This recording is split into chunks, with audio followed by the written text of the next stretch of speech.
शादी के बाद माता-पिता का बेटों के ऊपर निरंतर पैसों को और घूमने-फिरने को लेकर कैसा होना चाहिए? क्या उनको अंकुश करना चाहिए? क्या करना चाहिए? देखो, हम केवल प्रश्न का उत्तर देते हैं अपने जीवन को भगवान के चरणों में समर्पित करने के लिए।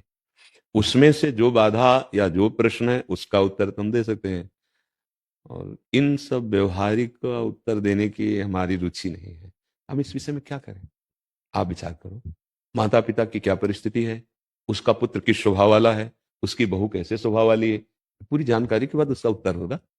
प्रत्येक माता पिता का स्वभाव अलग अलग है, प्रत्येक बहू का स्वभाव अलग अलग है, प्रत्येक बेटों का स्वभाव। तो अगर यहां से हम उत्तर देते हैं तो सार्वभौम उत्तर जाएगा, तो इसका सार्वभौम उत्तर तो नहीं हो सकता, इसका व्यक्तिगत उत्तर हो सकता है। आप अगर पूछ सकते हैं कि आपके माता पिता की अवस्था ये है, उनका स्वभाव ये है, हम उनके बेटे हैं, हमारी पत्नी का स्वभाव ऐसा, अगर हम बाहर जाना चाहते तो फिर ये पर्सनल स्वभावगत उत्तर है, लेकिन ये सार्वभौम उत्तर नहीं। तो हम साधुवेशधारी हैं, हमारा उत्तर सार्वभौम होगा। आप परमार्थ के विषय में प्रश्न करेंगे, सार्वभौम उत्तर होगा, लेकिन व्यवहार के विषय में व्यक्तिगत उत्तर होता है। हम चाहते हैं, हम व्यक्तिगत उत्तर देने के लिए नहीं बैठे, हम सार्वभौम उत्तर देने के लिए बैठे हैं।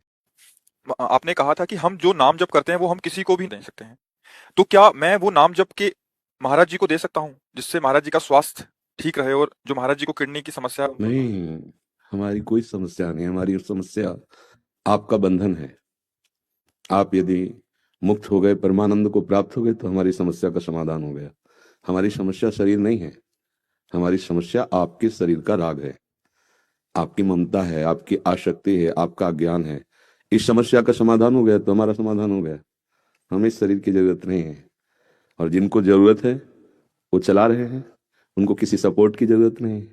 समझ रहे हैं? हमें शरीर की जरूरत नहीं, और जिनको जरूरत है वो चला रहे हैं, वो ईश्वर है।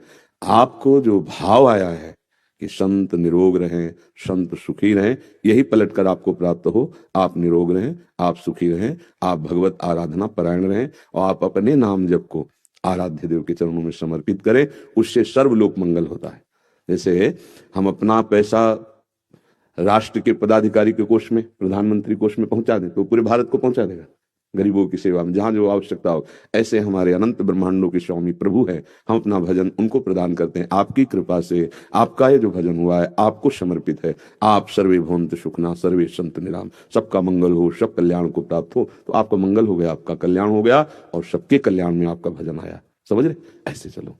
महाराज जी, यदि किसी परिस्थितिवश किसी के द्वारा अतिथि का असम्मान, अभद्रता हो गई हो या अन्य कोई त्रुटि हो गई हो, तो प्रायश्चित किस प्रकार किया जा सकता है? भगवान से प्रार्थना करें, वही सबके हृदय में बैठे।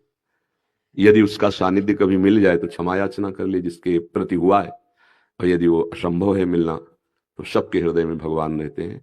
और यदि हम भगवान से प्रार्थना करें कि हृदय से पश्चाताप करते हुए कि ये अभद्र व्यवहार मेरी प्रमाद स्थिति के कारण हो गया, हे परम पिता, हे सबके हृदय में वास करने वाले प्रभु, मुझे क्षमा करो, आगे से मैं आपकी कृपा बल से सावधानी रखते हुए कभी ऐसा अभद्र व्यवहार नहीं करूं, क्षमा कर देंगे।